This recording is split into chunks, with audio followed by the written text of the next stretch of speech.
Hi, Truth to a T here.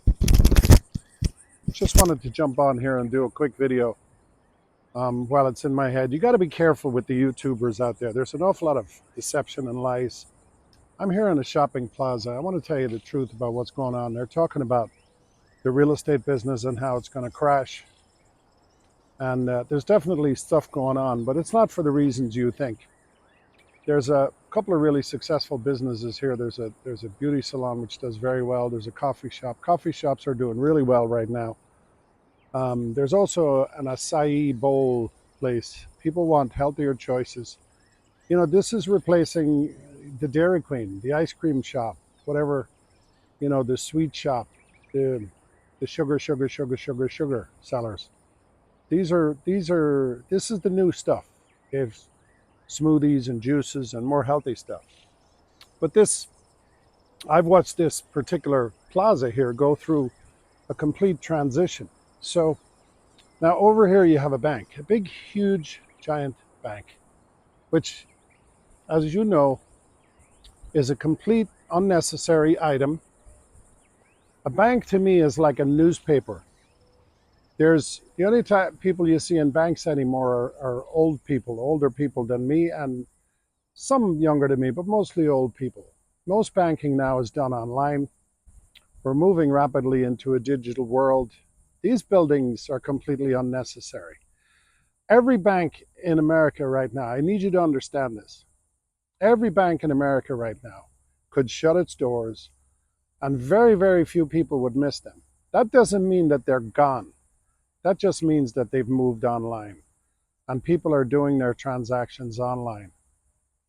And I know people are going to comment about how dangerous that is and how the Chinese are going to hack into your stuff, blah, blah, blah, blah, blah, whatever. You're going to have, it's like any transition, there's going to be hiccups. But these banks are unnecessary. The only reason they don't close all at the same time is they don't want to create panic. So you'll hear every few weeks, Bank of America laid off 3,000 people. I forget what this is called here, First Trust, they laid off a few people. They're basically going away very, very slowly. Okay, this has nothing to do with economic conditions. Banks are not going out of business. In fact, quite the opposite. They're making more money than they've ever made. Now, the banks that are holding the loans on this real estate, yeah, it may not end well for them. But that's also nothing to do with the economy. That's simply the fact that that business is also moving online. Most businesses are moving online. This building right here in front of me, this used to be a grocery store. This was a Food Lion. Food Lion was one of the biggest, grocery chains in the country. Now, the grocery industry is changing also. You have Whole Foods, which came along, which was really expensive, but now they were bought by Amazon. And the prices, by the way, at Whole Foods are starting to come down. They have better quality food than Food Lion did. So also home delivery of foods is getting very, very prevalent. So anyway, they took this old space here and they turned it into what's called flex space. So there's some offices in here. This is a big, huge builder that's in here. Wouldn't shock me if he's part owner of the plaza. So he probably moved in, just to take care of one of his empty buildings. He couldn't rent it to anybody. And these flex spaces, these are going away, okay?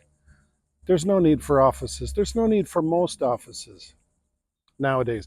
And again, the people who are utilizing these are mostly older people, okay? I have a daughter.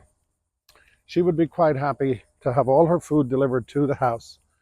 She doesn't believe in tipping anybody. She doesn't believe in, supporting the so-called, store down the street. Those days are gone. Now, is it right? I don't know. I mean, it's her world. I'm just in it. And then there's a couple of restaurants here that are really good restaurants. Of course, like I said, the beauty salons, the nail places, the Pilates, they're doing very well because people are really into health now. Obviously, women, thankfully, are far more resilient and far more independent than they've ever been. So they have, they like to take care of themselves, and good for them. So these are the little businesses that are successful. The two restaurants, the one there, Langdon's, that's been here for a long time. This place is relatively new. Now, I've been in the restaurant all my life, the restaurant business all my life. I'm going to tell you one thing. Right now, 50% of the restaurants in the United States are struggling. Many of those are not able to pay their rent. And again, this is not happening because the economy is bad.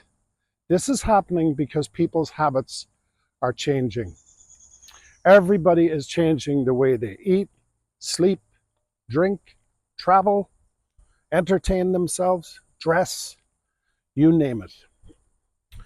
And I'll tell you, the other elephant in the room here is consumerism. Consumerism is about to die. In fact, it may be dead already, and you just don't even know it. Watch car dealerships go away. Watch the need for the $100,000 pickup truck go away. Most people realize, I don't need a $100,000 pickup truck. Maybe I need that little Honda. Or more importantly, maybe I need the Tesla. You know what I don't need? I don't need the car salesman. I don't need the service center that rips me off every time I go in there.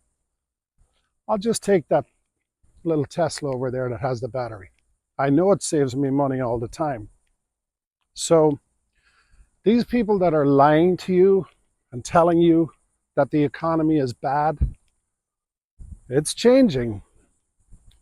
And it's going to be bad for some. It's probably going to be bad for the guy that owns this shopping plaza eventually. It's probably going to be bad for the guys in the restaurants.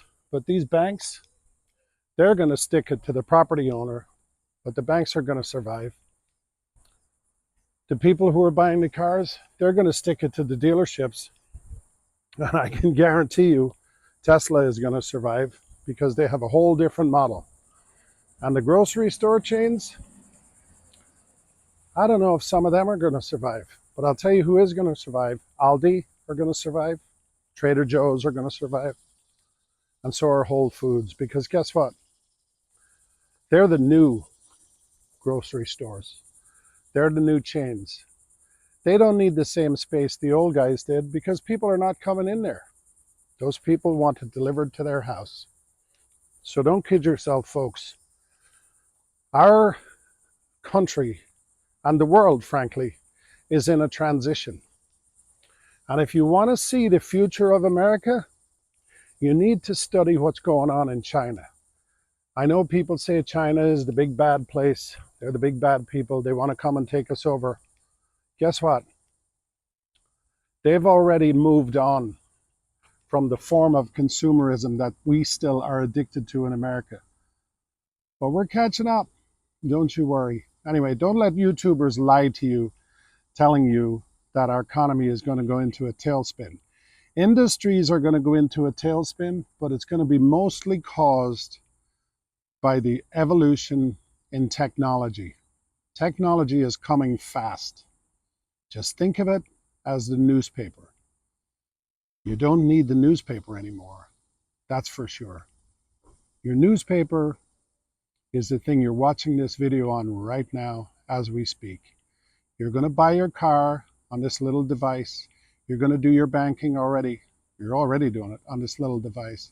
You're going to order your food to be delivered to your house on this little device. You're not going to be worried about going anywhere. And you're going to be riding around in a robo-taxi. You'll be able to summon a car to come to your house, pick you up without a driver, and drop you off wherever you need to go. You will be talking to your doctor online. Everything you do will be online. The only thing you can't do online, like I said, is get your nails done or get a haircut or get a workout in. So just understand, they're lying to you. Things are actually, in many ways, I think they're getting better. I have no fear going forward. I have a fear for our democracy, because people are being divided, and they're being divided also by lies. So you know what? Don't let them lie to you anymore. Do your own research. Don't take my word for it either. Fact check everything I've just said. I can promise you, I have no reason to lie. And you know, it makes me sad that the YouTubers are lying, because the growth of YouTube really was brought about because we knew that the big media people were lying to us. And now, the guys on YouTube who started out as being honest guys, all of a sudden now they're more worried about their algorithm and their this and their that and how much money they're making on YouTube. By the way, I'm not making any money on YouTube, and I doubt I ever will. But I'll tell you what, just like in business, I've made money in business by being honest. I'm going to, whatever happens on YouTube, if I don't make a dime, I don't give a shit. But I can promise you, I'm not going to lie to anybody on here. So do your own research, and do me a favor, like and subscribe to the video, and please comment. If you think I'm wrong, tell me. But if you're going to tell me I'm wrong, or if you're going to tell me I'm ugly, or if you're going to tell me I'm stupid, I would ask you to back it up with some real hard facts and real hard evidence. Because guess what? You might be right. I certainly don't know everything. And by the way, the people on YouTube who are telling you that they know everything about real estate, or they know everything about the auto industry, or they know everything about stocks, they're full of shit. Don't listen to them. Do your research. Have a great day, and thank you so much for watching. And please love yourself. It's very, very important that you love yourself first, and then this way it's going to be a lot easier for you to love others. And you need to love others. You need to give in order to receive. Thank you.